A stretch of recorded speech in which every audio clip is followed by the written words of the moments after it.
बिस्मिल्लाहिर्रहमानिर्रहीम। अस्सलामुअलैकुम नाज़रीन, मैं हूं डॉक्टर अली और आप देख रहे हैं मेरा फेसबुक और यूट्यूब चैनल। नाज़रीन, बड़ी अहम तरीन डेवलपमेंट, बहुत बड़ी खबर कि पाकिस्तान ने कमाल कर दिया है। दो दोस्त अरब ममालिक के दरमियान खौफनाक जंग को रोक दिया गया है। इसकी ताज़ा तरीन तफसीलात आपके साथ शेयर करेंगे। सऊदी अरब के हमले के बाद अरब अमारात ने बड़ा ऐलान किया है, इसकी तमाम तर डिटेल्स आपके साथ हम शेयर करेंगे। जबकि एक और अहम तरीन डेवलपमेंट है, पाकिस्तान और बांग्लादेश के दरमियान अहम तरीन राबते हुए हैं, जहां पर बांग्लादेश में पाकिस्तान के साथ भारतीय हाई ऑफिशियल्स की एक मुलाकात हुई है। इसकी तमाम तर डिटेल्स भी आप जान पाएंगे। और साथ ही नाज़रीन, अरब दुनिया के अंदर एक और हलचल मच गई। लीबिया के मुफ्ती आज़म ने जो अरब अमारात है उनके खिलाफ एक बड़ा फतवा दिया है। इसकी ताज़ा तरीन तफसीलात भी आप जान पाएंगे। वीडियो की तफसील में जाने से पहले अगर आपने हमारे इस चैनल को सब्सक्राइब नहीं किया हुआ तो आपसे गुजारिश है काइंडली इसको सब्सक्राइब कर लें और बेल आइकन को ज़रूर दबा दें ताकि हमारी आने वाली वीडियो सबसे पहले आप तक पहुंच सकें। नाज़रीन, हम आपके शुक्रगुजार हैं जो आप हमारे वीलॉग्स को देखने के लिए वक्त निकालते हैं और कमेंट सेक्शन में अपनी मोहब्बतों का इजहार भी करते हैं। नाज़रीन, इस वक्त आपको पता है कि जो सऊदी अरब है और अरब अमारात है उनके दरमियान काफ़ी ज़्यादा कशीदगी बढ़ गई। जंगी माहौल उस वक्त बढ़ा कि जब मुकल्ला का जो एयरबेस है हज़रमौत के अंदर, मुकल्ला का जो बंदरगाह है वहाँ पर दो अरब अमारात के जो बहरी जहाज हैं उनके ऊपर सऊदी अरब ने अटैक किया। उसकी डिटेल हम आपको बता चुके हैं कि ये असलहा और गोला बारूद था। लेकिन अब अरब अमारात जो है उसने कहा जी हम बड़े हैरान हैं, बल्कि बड़े परेशान हैं कि सऊदी अरब ने ये हमला ऐसे अचानक क्यों कर दिया है।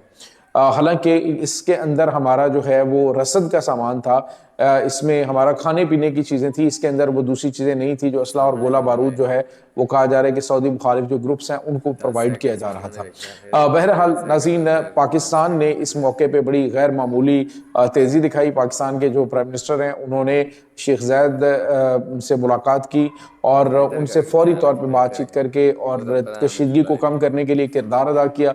जिसके बाद नाज़रीन बहुत बड़ा डिसीजन किया गया और डिसीजन ये था कि हम जो है वो अरब यमन से अपनी सारी की सारी फ़ौज और अड्डे जो है वो खाली करके हम फ़ौज को वहाँ से निकाल लेते हैं।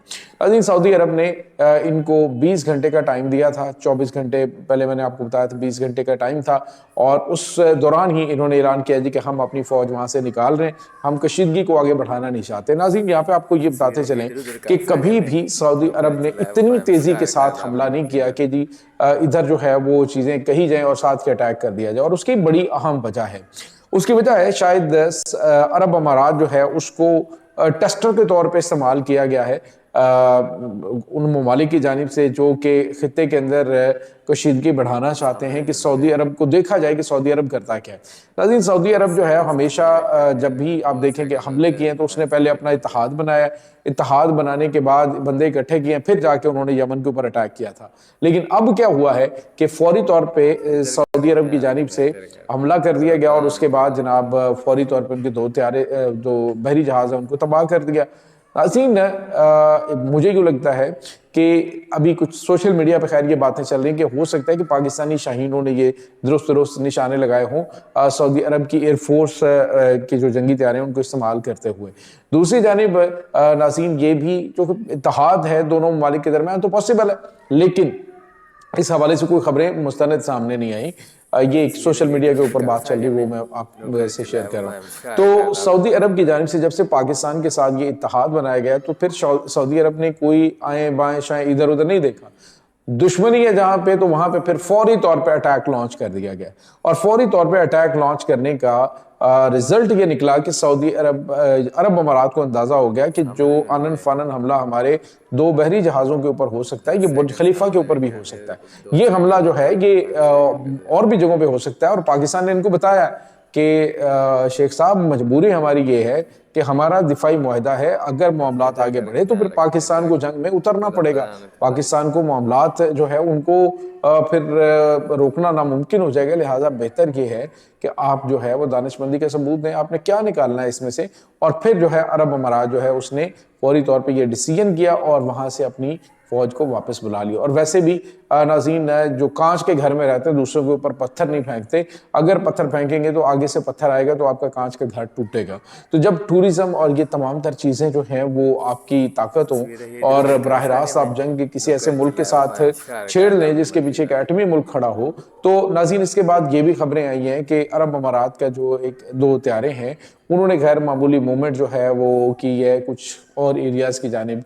और आपको पता है कि इसके पीछे कौन खड़ा है। खित्ते के अंदर या इस्लामी ममालिक के अंदर जो दूरियां पैदा करने के लिए अरब अमारात को इस्तेमाल किया जाता है। और आज नाज़रीन, जो लीबिया के मुफ्ती आज़म है उन्होंने भी एक बड़ा फतवा दिया। उन्होंने कहा अरब अमारात जो है कि मुनाफिक हैं और फासिक हैं, और जो भी हमले होते रहे हैं फ़लस्तीन में उसमें इनका अहम किरदार है, बल्कि यही आप समझ लें कि सारा मेन किरदार ही इन्हीं का है। तो इस हवाले से भी और दीगर उम्मत मुसलमान के जहाँ जहाँ पे जैसे सूडान के अंदर इनका किरदार है या दूसरी जगहों पे, तो उन्होंने कहा कि ये जालिम की जो है वो फ्रंट मैन के तौर पे इस्तेमाल हो रहा है। और ये एक फासिक व फाजर और मुनाफिक और मुशरिक के तौर पे भी उन्होंने लफ्ज़ों का इस्तेमाल किया जो कि बड़े गैर मामूली है। नाज़रीन, ये इस वक्त सूरत हाल अरब ममालिक में चल रही है। दूसरी जानिब एक और बड़ी और अहम तरीन खबर है नाज़रीन, और वो ये है कि बांग्लादेश के अंदर पाकिस्तान का बढ़ता हुआ असर व रसूख, भारत जो है वो इस वक्त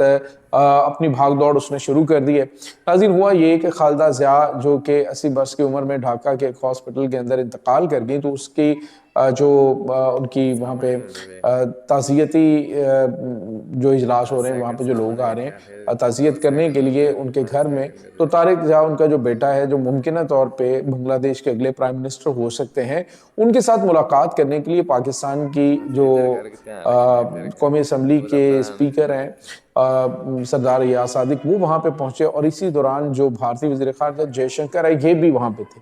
तो भारतीय वज़ीर ख़ारजा जयशंकर ने भी इज़हार ताज़ियत किया, पाकिस्तानी जो डिप्टी स्पीकर पाकिस्तानी स्पीकर कौमी असम्बली उन्होंने भी किया। उसके बाद वीडियोस में देखा जा सकता है कि जयशंकर ने अप्रोच किया पाकिस्तान की कौमी असम्बली के जो स्पीकर हैं और आके उनसे शेक हैंड किया।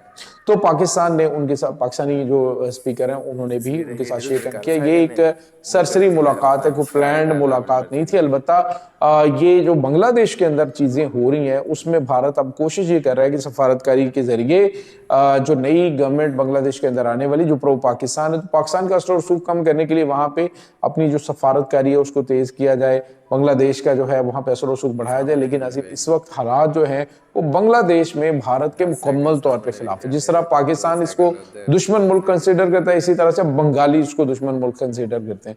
दोनों ममालिक के दरमियान इस वक्त इतनी ज्यादा कशीदगी कि बांग्लादेश ने नया बांग्लादेश का नक्शा जारी किया है जिसमें अहम तरीन रियासतें जो हैं वो बांग्लादेश का हिस्सा दिखाई गई हैं, जिसमें झारखंड है, जिसमें उत्तर प्रदेश है, जिसके अंदर आसाम है, जिसके अंदर बंगाल, मगरबी बंगाल है। तो अब जो है वो वहाँ पे मामलात काफ़ी ज़्यादा कशीदा हैं। भारत को ये ख़तरा मौजूद है कि चिकन नेक जो है इसके ऊपर पाकिस्तान और बांग्लादेश दबाव बढ़ा सकते हैं जंग की सूरत में। इसलिए उन्होंने वहाँ पे अपनी फ़ौज और अपनी एयरफोर्स जो है उसको गैर मामूली हद तक बढ़ाया है। तो ये चीज़ें इस वक्त नाज़रीन चल रही हैं और ऐसे माहौल में वहाँ पे जाके ये मुलाकात होना ये इस तरफ इशारा कर रहा है कि भारत को अंदाज़ा है और वो अब ये चाह रहा है कि किसी तरीके से दोनों ममालिक के दरमियान मामलात को बेहतर किया जाए, अदरवाइज चिकन नेक जो है वो हाथ से निकलती जा रही है। ये नाज़रीन इस वक्त ताज़ा तरीन अपडेट्स हैं। इस तमाम सूरत हाल के बारे में आपका क्या कहना है? कमेंट सेक्शन में अपने ख्यालात का इजहार जरूर कीजिएगा। इंशाल्लाह बहुत जल्द मिलते हैं एक नई वीडियो में। तब तक के लिए अपना बहुत सारा ख्याल रखिएगा। अल्लाह वारिस।